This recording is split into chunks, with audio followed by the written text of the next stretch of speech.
Alamos. This Los video Alamos National Laboratory is about the was hidden in bombs. the deserts of New Mexico, Okay. a secret place where scientists from the Manhattan Project worked on the world's deadliest weapon, the atom bomb. The first nuclear bomb, codenamed the Gadget, was detonated on July 16, 1945, by Lab Director Robert Oppenheimer and Army General Leslie Groves. Oppenheimer described the experience with his famous quote from a Hindu holy text, and completely not overdramatic statement, "Now I am become death, the destroyer of worlds." The two nuclear strikes on Hiroshima and Nagasaki, with the bombs nicknamed Fat Man and Little Boy, killed over 200,000 people less than a month later, August 9, 1945. Emperor Hirohito broadcast the Japanese surrender to the Allies on August 14, which was the first time many of his own citizens had ever heard his voice. If he hadn't surrendered, the United States would have detonated a third atomic bomb over Japan 4 days later. But with this plan halted, the core of the unused bomb was saved for testing. All dressed up, nowhere to go. Even though it wasn't used for the war, it would still find an opportunity to take human lives. This core, made of the radioactive man-made material plutonium, secretly discovered and kept hidden until after the war, and this particular core was codenamed, and I'm 100% serious about this, Rufus. He would later earn the more fitting title of the Demon Core, for reasons we'll get to shortly. We'll get back to him soon. During Los Alamos National Laboratory's operation from 1943 to 1946, there were 24 fatalities, including multiple construction accidents, an unintentional shooting, a horseback riding incident, a drowning, an explosion, 3 janitors who died drinking wine laced with antifreeze, and 2 major accidents linked to Rufus the Demon Core. Now let me introduce you to someone. His name was Hartoon Krikor Daglian Jr., rolls right off the tongue, known as Harry to friends and colleagues, and he was born on May 4, 1921, in Waterbury, Connecticut. He was one of 3 children born to Armenian parents, Margaret Rose Curie and Hartoon Krikor Daglian Sr. He had one sister, Helen, and one brother, Edward. He attended Bull Kelly High School. So the Armenians would be Edomites. I'm assuming that, yes? Yes, they are. Because they're Armenian and they're way over there. They Edomites. But at the end of the day, these are the 2 men, Louis and Harry, who are going to have physical, real contact with these 2 deadly bombs. And they're not just ordinary bombs. They just told you that they're made of plutonium and they're atom bombs, which means they exude vast amounts of radiation. Let's go. And he played the violin. In 1938, when he was 17, he started studying math at MIT, so he was clearly an idiot. While he was there, he changed his focus to a new and exciting field, particle physics. He transferred to Purdue University, graduated in 1942, and began grad school.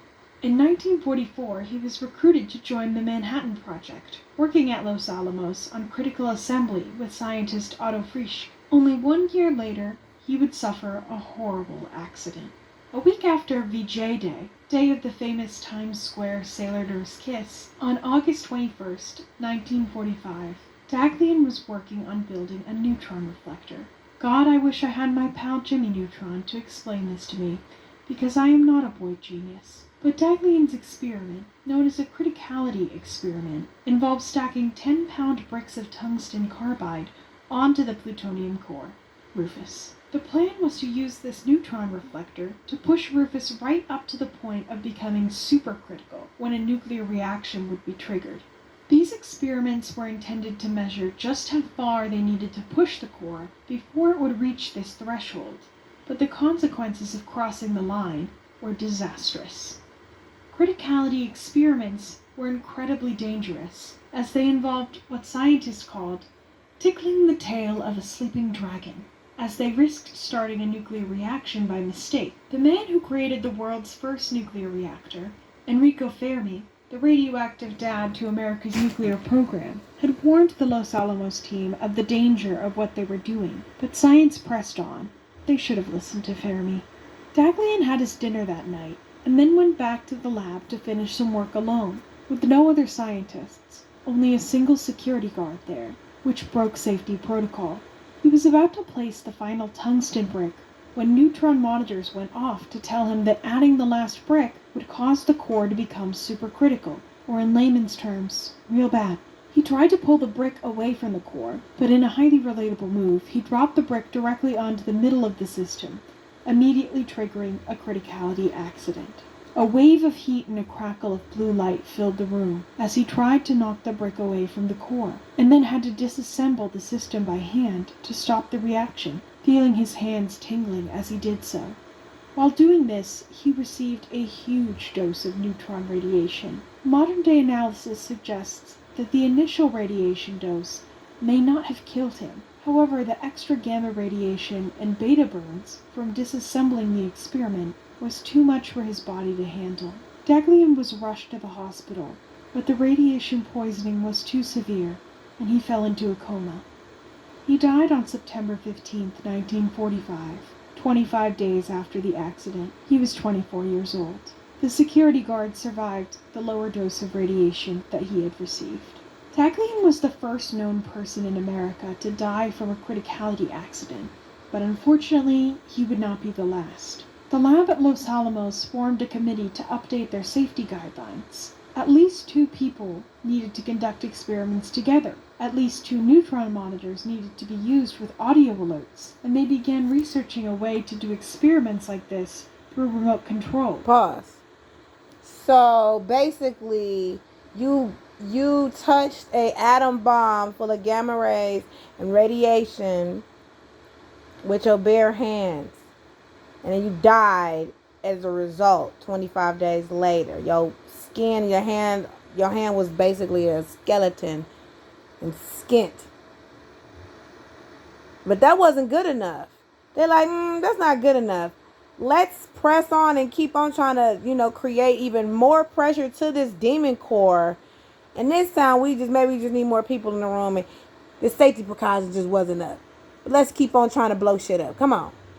So no one needed to be sticking their hands around the plutonium. Right. In May of 2000, the city of New London and Daghlian's brother and sister unveiled a memorial for him. It is inscribed, "Though not in uniform, he died in service to his country." Now let me introduce you to Daghlian's friend and colleague, Louis Slotin. Louis Alexander Slotin was born on December 1st, 1910. He was the oldest of 3 children of Israel and Sonia Slotin, Jewish refugees who fled the pogroms of Russia and settled in an Eastern European immigrant neighborhood of Winnipeg, Canada. Slotin was something of a childhood whiz kid. His brother Sam would recall years later that Slotin had an extreme intensity that enabled him to study long hours, which I simply can't relate to, but Sam also remembered that Slotin would make him play games with his friends so he could be left alone to study. He started college at the University of Manitoba when he was only 16 years old, showing up our boy Daghlian, the 17-year-old college freshman, and earned a university gold medal for physics and chemistry. He received his bachelor's in geology in 1932 and his master's in science a year later all in well and good. 1933. He soon earned a chemistry fellowship. But let's get to the point. Let's get to when he touches this demon core. Many of his friends came to believe, for example, that he had fought with the Loyalists in Spain and had flown with the RAF, and this seemed to please some strain of romance in him, unquote. Little did he know he would earn a place in the history books without any need for exaggeration. In 1936, Slotin received his PhD in physical chemistry, becoming the newly minted Dr. Slotin. He also worked for 6 months on Dublin's Great Southern Railways, testing rechargeable nickel-zinc batteries. He was rejected from a position with Canada's National Research Council, prompting his move to the U.S. to research nuclear chemistry at the University of Chicago. He built the first cyclotron in the Midwest, which may sound like the name of a transformer, but is actually a type of particle accelerator that produced a material known as radiocarbon. The position did not pay well at all, and Slotin spent this time of his life being financially supported by his father. He also did work on how plant cells use CO2 for carbohydrate synthesis, so I can partially thank Slotin for that unit of 9th grade biology, which is one of only 2 things I remember. That and the mitochondria is the powerhouse of the cell. Eventually, Slaughton's publications on radiobiology earned him an invitation to the Manhattan Project, one that in hindsight he for sure should have said no to. In 1944, he started at Los Alamos in New Mexico to work on bomb physics. He worked on criticality experiments with uranium and later plutonium, where he would encounter the Demon Core. Say it with me.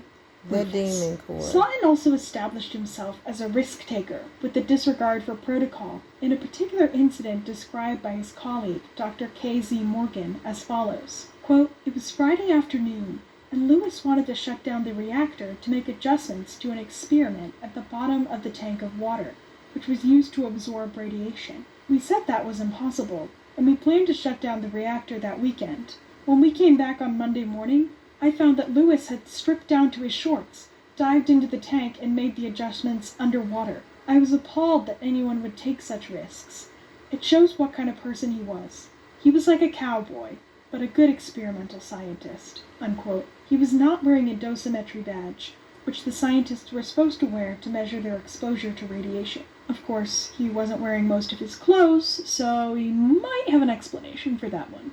Slaughton created the core of Trinity, which was the first atomic device to be detonated, and it earned him the title of Chief Armorer of the United States, as well as several commemorative lead pins, because this man simply wasn't touching enough deadly materials. He kept the paper receipt that he received for delivering the bomb as a treasured memento.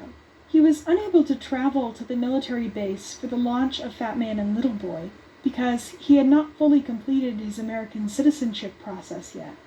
At the end of World War II, Slaughton began training a replacement for himself, as he wanted to return to teaching and research at the University of Chicago, which is kind of a bummer considering how things turn out. Okay, anyways, fast forward. When did he get his hand blown off? In reaction, by slowly lowering a hemisphere of beryllium onto the 14-pound plutonium core that had killed Harry Daghlian a year before. This dome, called a tamper, acted like the bricks Daghlian had used to reflect neutrons back at Rufus. But it was vital that the tamper never completely covered the core to allow a gap for some neutrons to escape. Slaughton was holding the tamper with his left hand through a thumb hole in the top, and was keeping the hemispheres separate from each other with the blade of a screwdriver held in his right hand. Shockingly, this was not official protocol, as metal shims were usually used instead, but they had been removed. But then, at exactly 3:20 p.m., the screwdriver slipped, the hemisphere fell, and there was an instant burst of radiation. According to eyewitness reports, the room began to glow blue with ionization, and there was a wave of heat just like Daghlian's accident. A sour taste filled Slaughton's mouth, and his left hand began to burn. Slaughton shielded his colleagues with his body and tried to end the reaction. An eyewitness said, quote, "The total duration of the flash could not have been more than a few tenths of a second. Slaughton reacted very quickly in flipping the tamper piece off," unquote, but it was already too late. According to another scientist in the room, Slaughton knew the consequences of what he had done.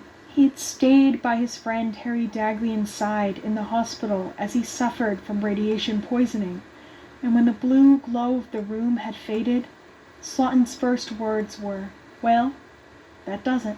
On his way to the hospital, Slaughton also told a colleague, "You'll be okay, but I think I'm done for."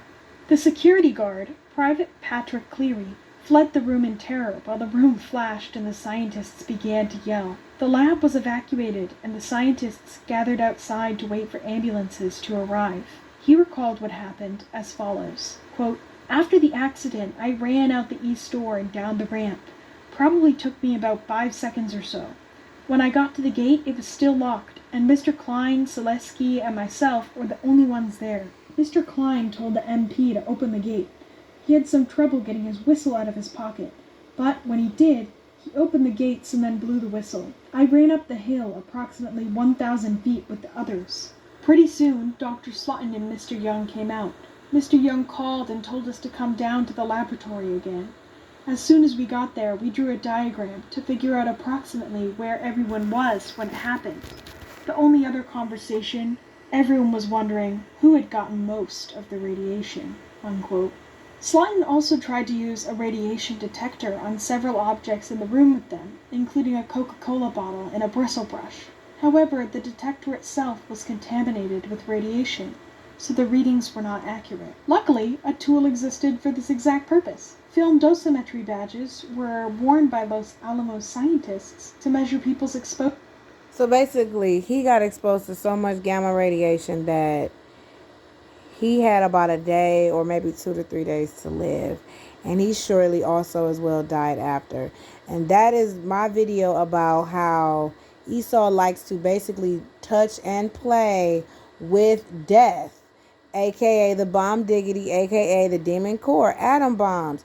You out here juggling atom bombs around, playing with them in laboratories. I'm going to show you the effect of atom bombs and what they can do to you in my next video, the Battle of Bikini Bottom.